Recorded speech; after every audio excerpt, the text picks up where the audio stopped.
Hello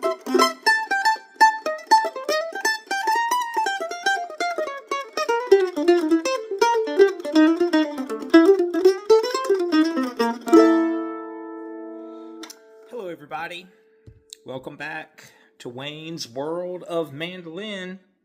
Today we're going to do some talking about scale practice and things you could be overlooking about the scale and the way it relates to modes and all the chords that lie within the scale. That's why I have the title, The Scale Inside the Scale, for this video. Before we move on, I want to invite everybody to subscribe and give me a like or a thumbs up on these videos.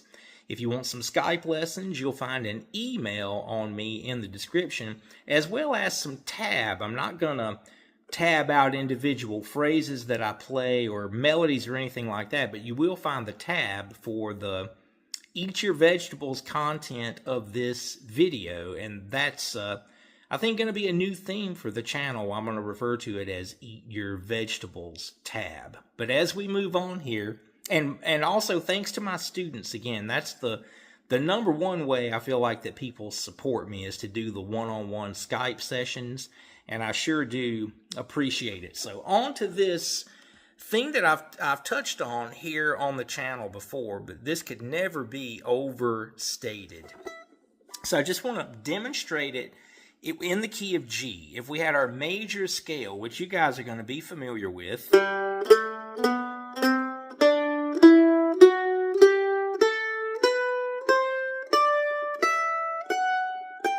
Now you're going to find that in the tab if you're not familiar with it. Let me call out the fret numbers that I'm playing there. From the G string open, and then the second, fourth, and fifth fret.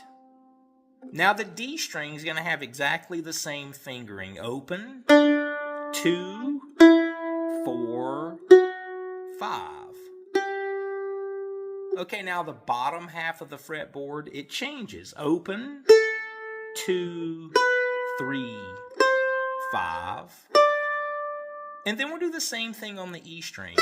Open, 2, 3, 5. We're kind of adding that extra A note, if you wanted to think of it that way. That way the fretboard's nice and balanced, that it looks symmetrical. The top half, open 2, 4, 5. Bottom half, open 2, 3, 5. So there's our scale. There's our major scale. I've talked about the chord scale on here at length in different videos. The way we would have a G chord. I'm just going to break down this first one. If I looked at each one of those intervals and then I move up to the next note of the G major scale, the G is going to move up to A. The D note, that's going to move up to E. Now this B note only goes a half step up to the C. Then I have a higher G note here that would move up to A. So if I did that and moved all four of the notes, we'd have an A minor chord. Okay, so within this scale that we're playing, we need to be able to outline the chords of that chord scale. In other words, instead of playing those and using all of this real estate on the fretboard to play up, listen to the chords outlined.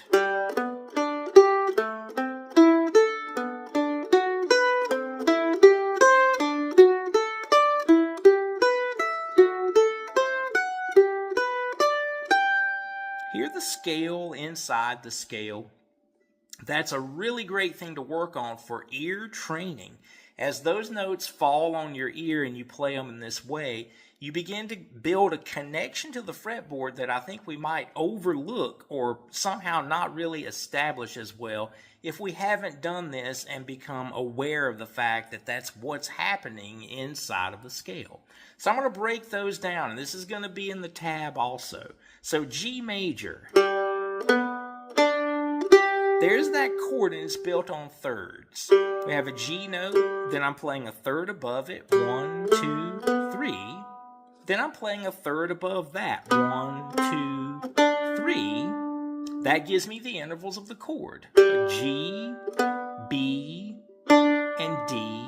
Then we're going to repeat the G note to make that a full arpeggio or full outline of the G major chord. So every note of this scale is going to have that attached to it. The next chord is A minor. That's 2, 5, 2, open. You'll find it in the tab. Now up to B minor. 4, open, 4, 2. Now C major. You're probably familiar with that. Just like a Bill Monroe chop chord. Now D major, open on the D, 4, open, 5. Here's your D major chord. Now an E minor. That's our relative minor. It kind of gets the top billing when we're looking at these chords. So 2 on the D, 5 on the G, 2 on the A, to an open E. Now our last chord of the chord scale is an F sharp, half diminished. It's not like it's a weird chord or anything. It's a naturally occurring chord of the chord scale. Look at that fingering. 4 on the D, open A, 3 on the A, and then 2 on the E. Here's our F sharp. That 7th chord of the chord scale being half diminished. Then we're back to G. We play through that whole little exercise again.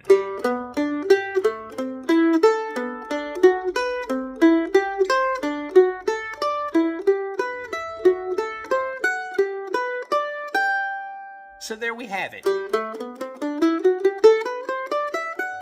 The scale inside the scale, as I like to call it. So hopefully you guys can find some joy in rehearsing this, and also just believe in the fact that if you do this work, it's going to make you better. It's going to give you a solid connection to the fretboard that we all have to establish one way or another one. Thanks for watching the episode, guys. I'll see you again soon. Bye.